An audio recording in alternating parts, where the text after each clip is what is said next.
All right, good morning, soon to be good afternoon. For those of you that I have not yet met, my name is Brant Hellwig. I'm a member of the faculty here at Washington & Lee Law School, and I also have the privilege of serving as the school's dean. It's great to be a part of this, the 2019 Law Review Symposium. I've already learned a lot from the panels this morning. It's great to hear about Mr. Peck and his early activism through shareholder activism through Greyhound, and his willingness to not only do that but actually be part of the Freedom Riders. That's fantastic. The quote from Professor Simmons' presentation from Chancellor Seitz, right, from that high school graduate, that has to be one of the most profound quotes ever delivered at a high school graduation. So I really have enjoyed the panel presentations this morning and have gotten a lot out of them. And right now it is my distinct pleasure to introduce our keynote speaker, Professor Lisa M. Fairfax.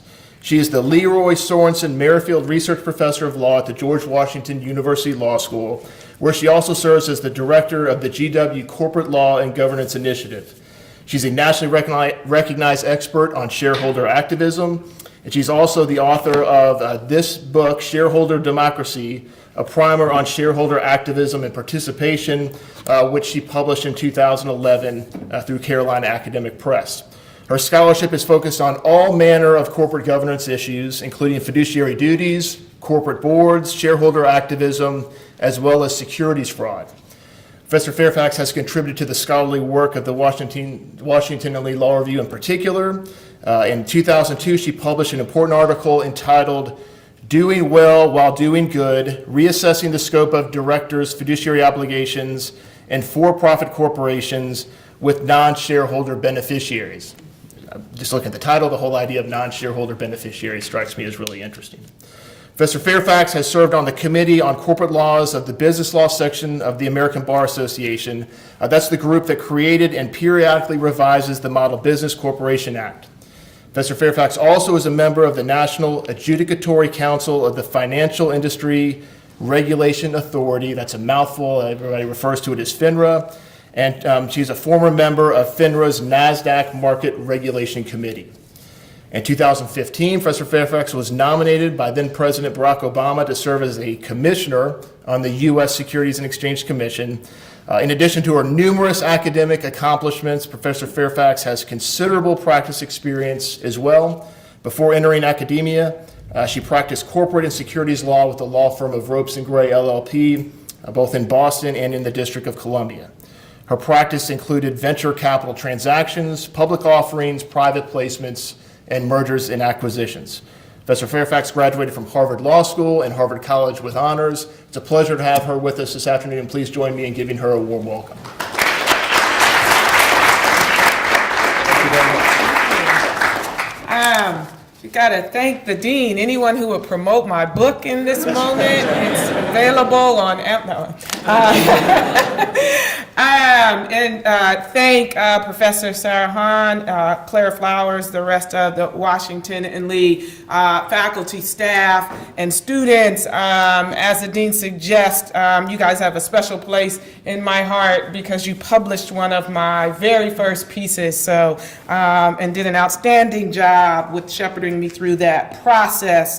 So I am quite confident in the group of students who are hosting this event and engaging on this very important topic. Professor Hahn stole my thunder, which is, I said I want to start today talking about James Peck, who is a very interesting figure, both in shareholder activism and in the civil rights movement. He actually went to Harvard as well, but like many outstanding people who went to Harvard, he never graduated, and instead dropped out. But he dropped out because he said he felt alienated both by his classmates and, quite frankly, his family. It is said that James Peck is the only person to have participated in the 1947 Journey of Reconciliation, as well as the 1961 Freedom Rides.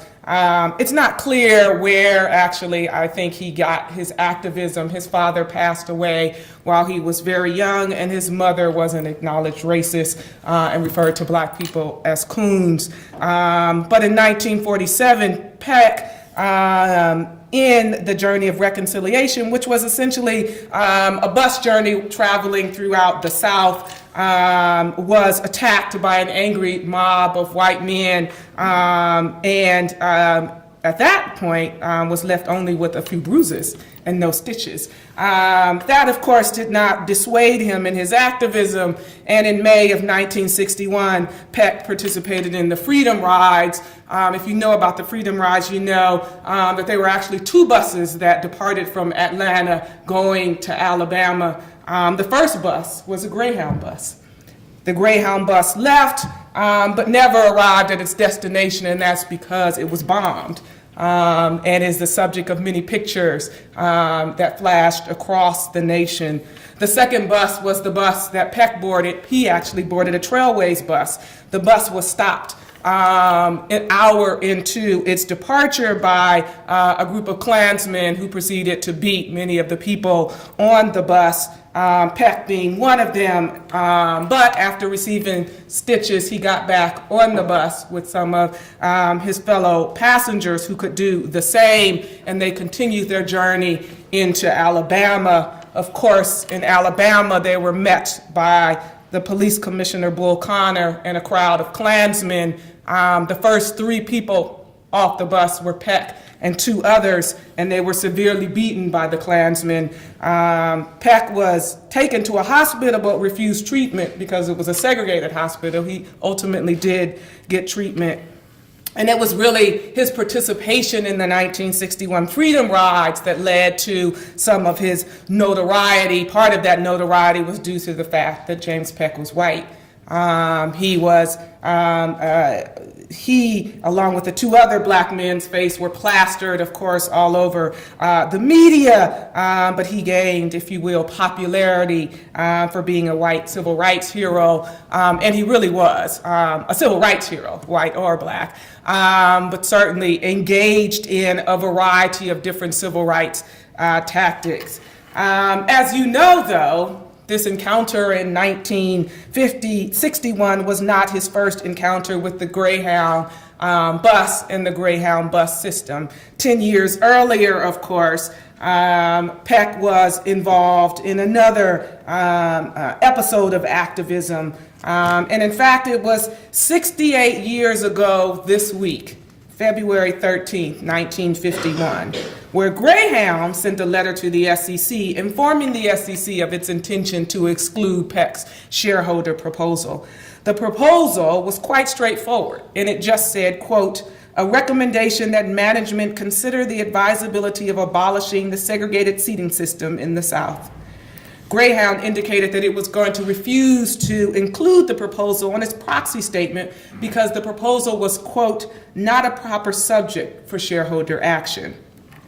The assistant director of corporate finance at SEC agreed. Importantly, the assistant director noted that while the subject, busing, clearly related to Greyhound's business, in his view, it was clear that the shareholder was interested in advancing a cause. And as a result, his proposal was deemed not proper.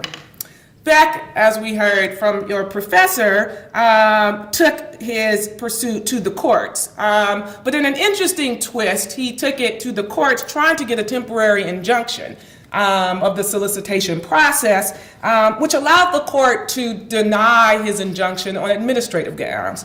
But in doing so, the court said that it was, quote, unable to conclude that the denial of the temporary injunction will work irreparable harm and damage to the plaintiff.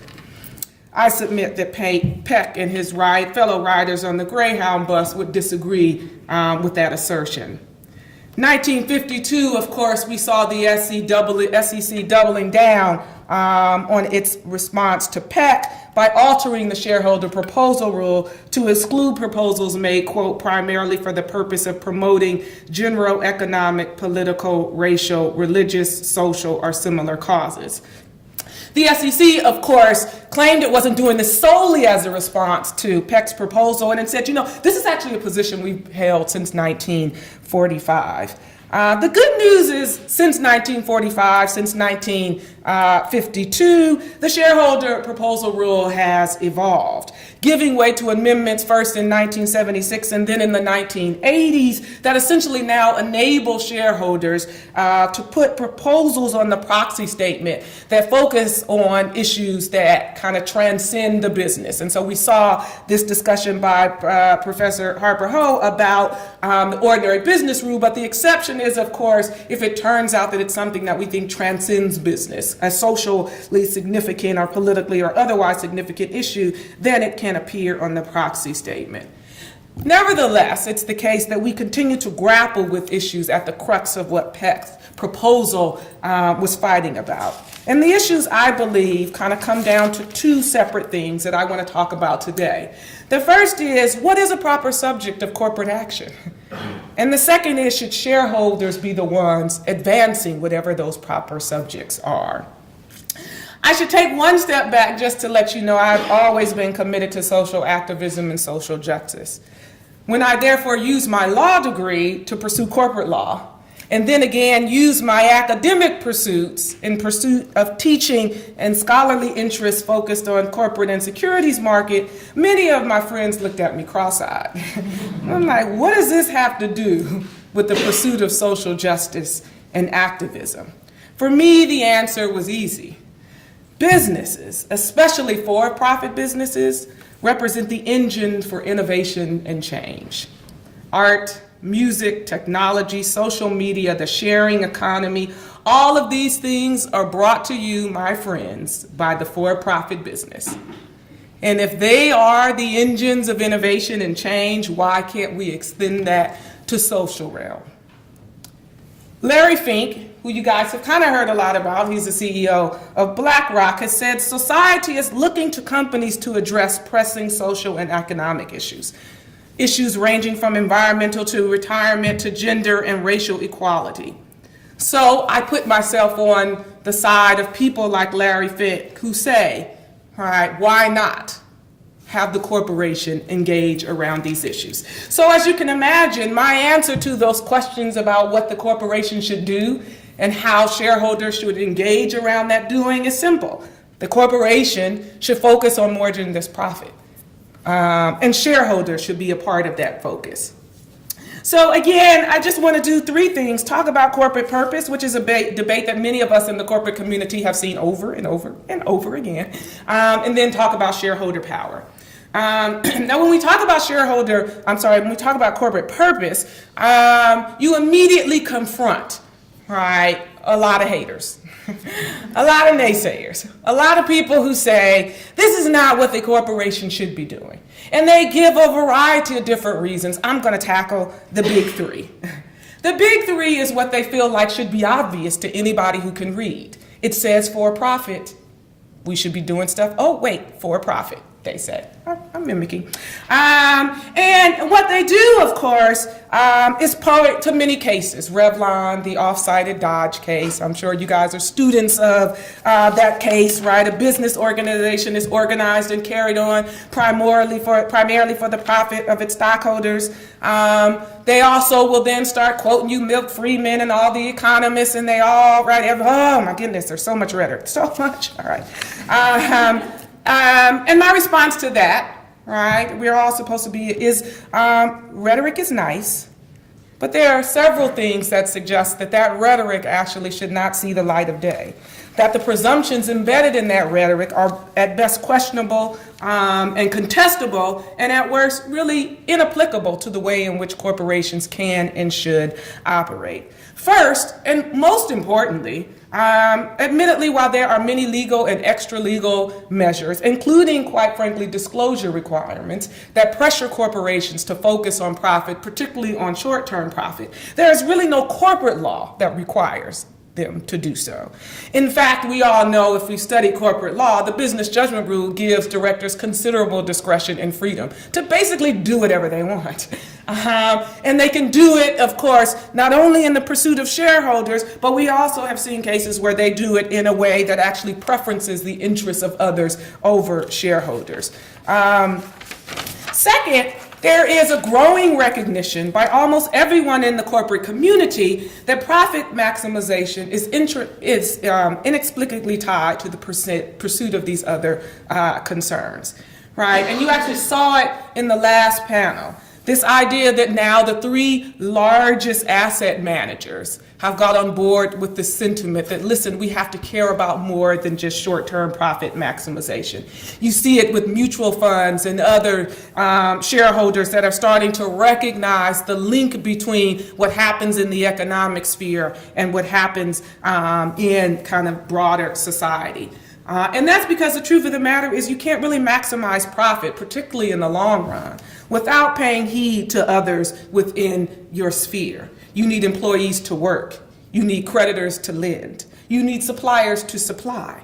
You need consumers to purchase. You need the community to support, or else there will be no profits. And because corporations operate within the confines of society, they have to consider what society considers to be important, right? They have to address those matters that society takes seriously. And therefore, of course, the fact that now there is this increased recognition by many people in the society, including their own investors, that these social issues are important, is really important for them and for their own kind of, if you will, self-interested profit maximization norms. It's also the case that many people have recognized that the pursuit of profit without consideration of other issues actually has the potential to encourage corporations to engage in unethical and illegal behavior. And that's why on the heels of every great corporate scandal, and there have been some great ones, comes the push for better corporate citizenship. Because people understand that the alignment between ensuring that people have some North Star beyond profit is extremely important. And there's, of course, empirical evidence to back this up. Studies demonstrating a link between if you tell people that they have to make a decision based purely on profit, they make crazy decisions. Decisions that they would not otherwise make if you just tell them, we think you just make a good business decision. Even when you frame it like that, it is different from telling them make a decision but solely motivated by profit. And finally, debunking this notion that you have to focus solely on profit is state law itself. Professor Simmons, who is the expert in state law and Delaware state law, and all of us who know about corporate law and state law, know that if you go look at state law and look at the part of the law that talks about what do you have to do to become a corporation, it does not talk anything about profit. What does it say? You have to organize for what? A lawful business purpose. Profit is not purpose. Yes, profit helps purpose. Profit supports purpose, but it does not give you purpose. Your purpose comes from whatever business venture you are pursuing. And in order to properly pursue that venture, you actually need the help of the rest of the people in the corporate environment. And again, hearkening back to Larry Fink, he talks exactly about this. He talks about the fact that the pursuit of profit is not what corporations should be engaged in. They should be in the pursuit of purpose. And if you pursue purpose appropriately, hopefully, and usually, it means that you will reap profits. So I'm not convinced, and I hope you're not, that the focus solely on profit is what corporations need to do. The second objection you often hear about whether or not we should focus on things beyond profit is the whole two masters thing, right? It's the biblical reference with a corporate twist. And the corporate twist is this idea that, listen, if we tell our corporate directors that they have to serve more than just one master, i.e. the master of profit, they'll be confused. They don't know what to do. They won't understand how to prioritize. It's not going to work. And they also say, if we tell them that they can pursue a bunch of different issues, we won't be able to hold them accountable because they'll be able to play all of those issues off of one another. They'll be able to say, well, I did this for this and not this. And we won't be able to check them. It's too hard. It's too hard. To the confusion thing, I say, really? Come on. So our directors are going to be, what to do, right? But my real response is not just really, but it's like the reality is, if you know anything about business, you know this is what they do. They balance competing interests every day, all of the time. What we're doing is failing to recognize that and pretending that what they're doing is something other than balancing competing interests all the time. So let them do what they do, right? And don't think that they're going to be confused when we tell them you have the right to do it. The other piece about the accountability is I think it also fails to acknowledge what's really going on, which is they are doing that. They are balancing these competing interests. They are thinking about, right, what should we think about employees? And if you pretend that they're not, now you're doing two things. You're pretending that they have to hide it too. You're also not allowing yourself to actually hold them accountable. Because then you create this kind of slippery slope pursuant to which it seems like we don't deserve information about these other issues. It actually gets you to a problem where you can't get the disclosure. Because if they're not supposed to be doing it, then we don't need the information about it. Then we can't get the information to figure out how to measure and how to hold them accountable. So it's really all in our head, the two masters problem. And so we have to respond quite differently to it. And I think the last panel talked quite eloquently about the need for information to measure what you care about, right? And we can do that. So that just means the two master problem is not something that is insurmountable. It's something that we have to fix ourselves. The third, and I will tell you there are many others, but we have limited time and we all want to get to lunch, is we don't think corporations should be in the business of making value judgments. Actually, this is sometimes quite, I think, eloquently expressed by Warren Buffett, who talks about the fact that the best thing he believes corporations can do for society is to make a lot of money and distribute it to their shareholders. So then their shareholders can make decisions about values. And quite frankly, it has some appeal, right? Especially when you think about all of the many social issues. And quite frankly, when you think about the fact that many of those social issues are contestable. I think too often, and I feel like my students do this a lot, when they think about corporate social responsibility, they think about everybody believes me. Everybody believes what I believe. What we've been noticing actually in the shareholder proposal space is there's been an increase in what some people would call conservative social proposals. An increase in proposals that I think some people would find offensive, but they are nevertheless socially motivated, nevertheless have a political twist. And so that, of course, for some people is problematic and scary and a reason not to allow corporations to step too far outside of the profit-making business, right? Do we really want to start allowing, someone could say, companies to support organizations that would support the Klan? Do we really want to start allowing corporations to, deploy assets to companies that clearly discriminate in ways that we would find problematic? Isn't that what we're saying when we're saying they should have some purpose beyond profit maximization, that they should start infusing their own values and decisions they make about economics and business? And I understand that issue. But what I would say with respect to that issue is get your reality check, which is, so you're saying they're not doing it now, right? So you're believing in the hype that the economic decisions people make are completely valueless, right? That actually gets me back to what the SEC said when they decide that the Greyhound's decision to not include Peck's proposal was appropriate. What did they say? They said it related to business, but it was inappropriate because it was designed to promote a cause. And I thought, why can't you say the same thing about Greyhound? Weren't they promoting a cause? What about what they were doing was appropriate?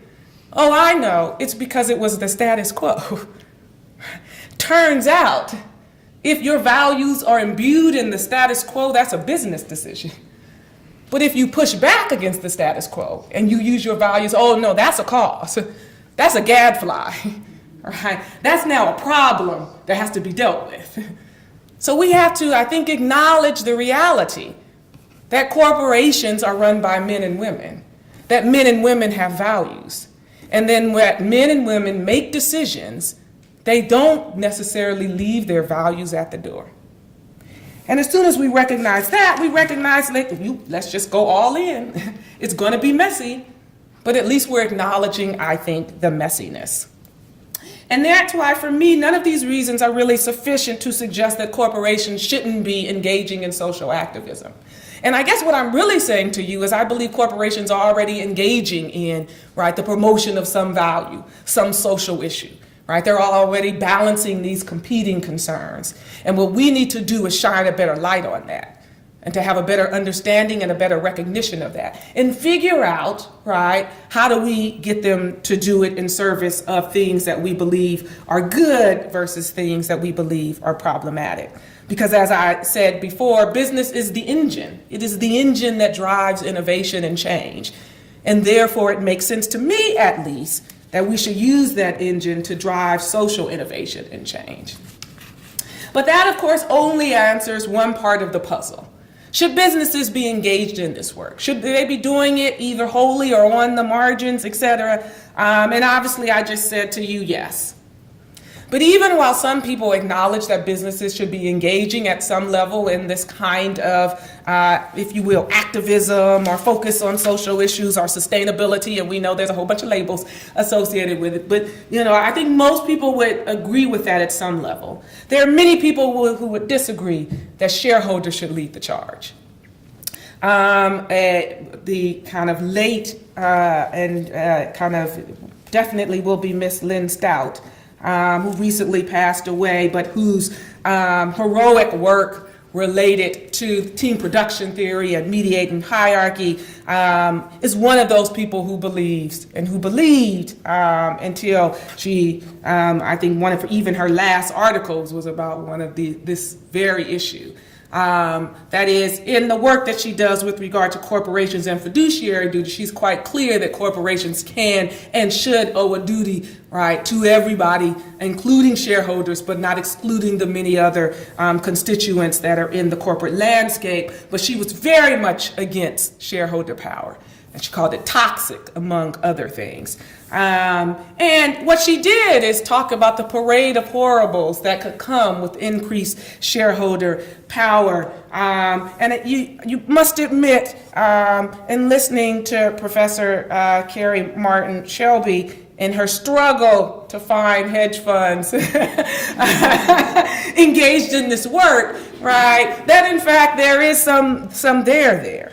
That is, there are some shareholders engaging in activism who are not engaging in activism in order to promote some social good. There are some shareholders who not only are not engaging in activism in order to promote some social good, but whose activism clearly has a negative impact not only on long-term profit, but of course on other stakeholders. And that is why, of course, Professor Stout was very much concerned with the movement to increase shareholder power, because she felt, at the very least, that those shareholders who weren't concerned about other constituents would drown out those who are concerned about other constituents. I acknowledge that issue. But I would make a couple of points. The first is, of course, we do know that shareholders care. There are shareholders who care, and a growing number of shareholders who care, and that those shareholders who care can be quite influential. We also know that those shareholders who care, while it is very much true that historically they have been small, right, either individuals or people with a relatively small stake in the company, they are now shareholders with huge resources, right, who have the ability kind of sometimes on their own to make a change around these issues, who cannot be drowned out, right? So even if BlackRock doesn't necessarily vote in the way that they seem to be talking, they are engaging. And the fact that BlackRock, the largest asset manager in the world, is talking to companies about this issue means that they cannot be drowned out, right? I think even more importantly than that, you're seeing this convergence between, right, the old guard, if you will, and the new guard. Calvert has been at it forever, right? And you think about it, Peck has, right? He started this wave, but now it is marrying up with more traditional index funds and institutions you would traditionally think of as passive. And they're starting to engage around these issues. And that just means that it takes a long time, but we're getting there. And what's interesting about it taking a long time is if you look at the history of shareholder proposals, what you will see is that almost every major important social issue was the subject of a shareholder proposal, right? Whether or not we're talking about the busing and discrimination, apartheid, gay rights, gender equity, go back and look. Not only were they the subject of a shareholder proposal, but oftentimes they predated the kind of surge that we're seeing today, including board diversity, right? Which started out a push from the smaller groups of shareholders and now is also gaining its own traction and momentum. So, shareholders care, shareholders can be influential, and they, especially the larger ones, can't be drowned out. The other thing I would say to that, the concern raised by Stout and others is, this question about the propriety of shareholder activism, and that bus has left the station. That train has left the station. That flight has left, you get it, right?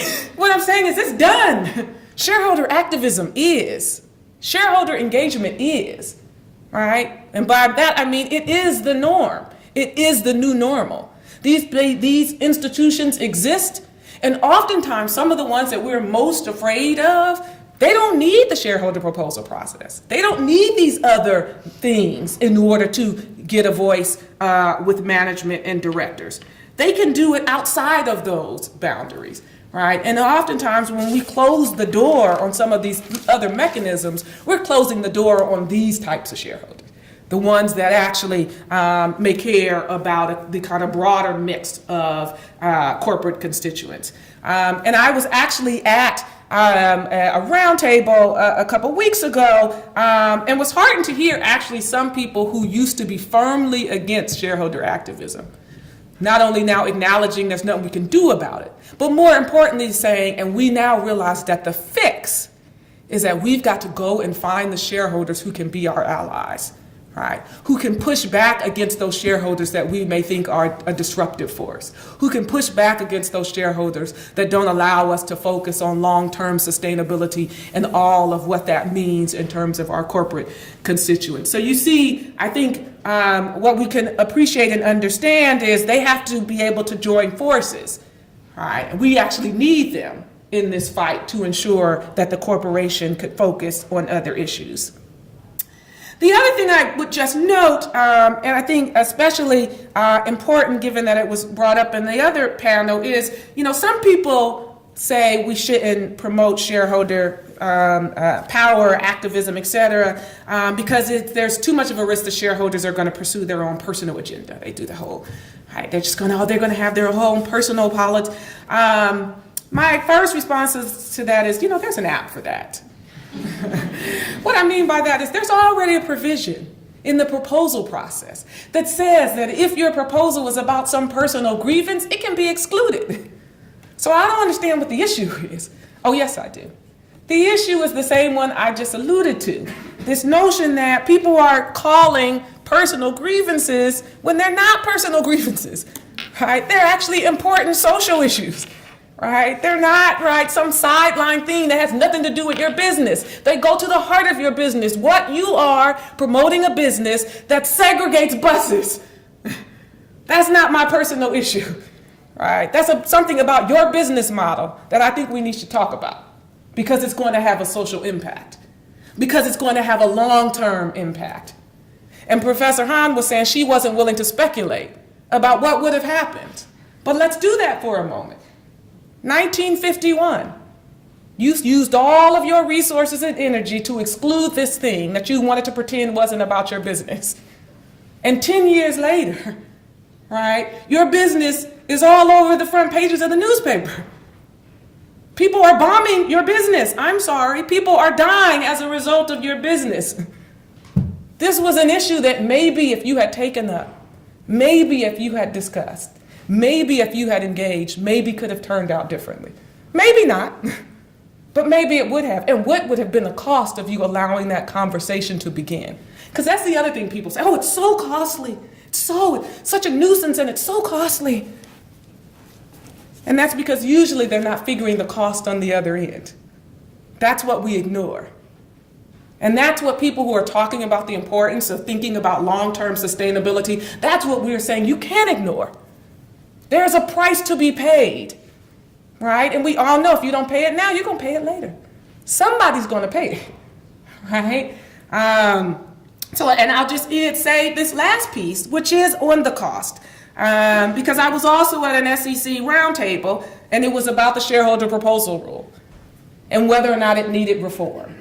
And all of those who were saying it did, they kept talking, oh, it's so costly, right? Companies get so distracted when they get a proposal. They spend so many resources. We just have to do something, right? But the evidence doesn't even bear that out. Most companies never even get a shareholder proposal, right? That's what the evidence says. Some 13% of companies in a 13-year span got hit with a shareholder proposal. I'm not saying that it's not anxiety ridden. I'm not saying, because of course if you get a proposal, you have to either decide to put it in and respond or go through the process of trying to exclude it. But those are the numbers and the reality. And that reality is the average Russell 3000 company gets a proposal once every 7.7 years. And the median proposal that companies who get proposals actually see is once a year. And the amount of money involved associated with the proposal is oftentimes a self-inflicted wound.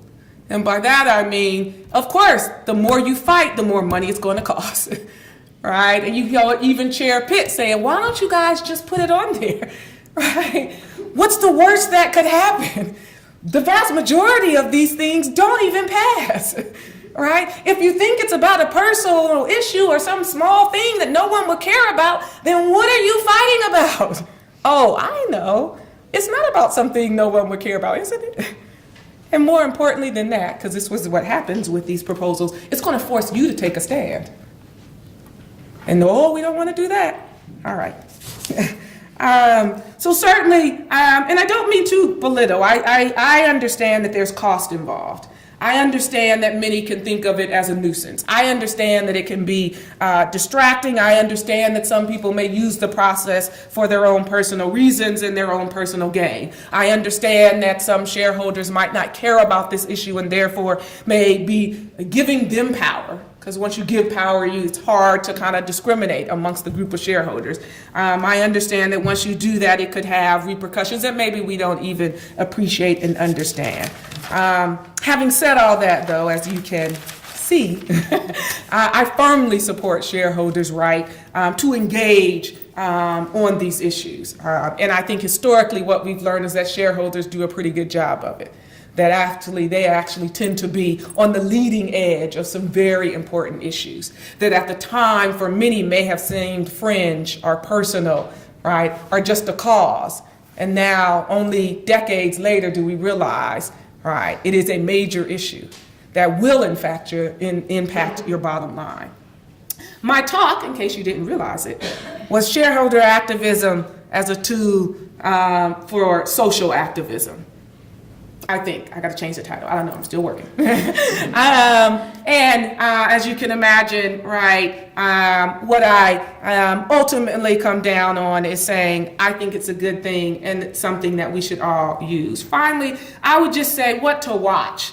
And what to watch for, if you believe that shareholders should be a part of this process, is of course the reforms related to the shareholder proposal rule. The reason to watch for that is it's often the case that when reforms to the proposal rule get made, they have the most problematic impact on individuals who are trying to engage in precisely these ways. Whether we're talking about getting rid of the proposal process altogether, changing the ownership thresholds, changing the resubmission thresholds, they all may seem very technical and procedural in nature, but they could have very real repercussions for companies and shareholders trying to engage around this work. Keeping in mind that the price of admission for PEC was actually 3 shares. and he wouldn't have been able to even get in the door with that ownership threshold today. Last thing I'll say is don't fear mandates. I think mandates can be quite helpful. I think we ideally would like to get it all done by private ordering, but at the end of the day, sometimes you got to force people to do what they know is right. And so I would say don't fear mandates. And the last thing I'll say, we're in February, Black History Month, which oftentimes brings to mind Martin Luther King, although it should bring to mind many others who fought in the fight for freedom and justice. But there are many quotes you can use from King and his many speeches.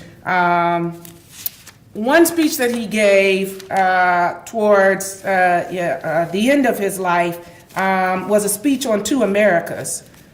And his speech was actually about, he was beginning to take up the mantle associated with justice in the economic realm.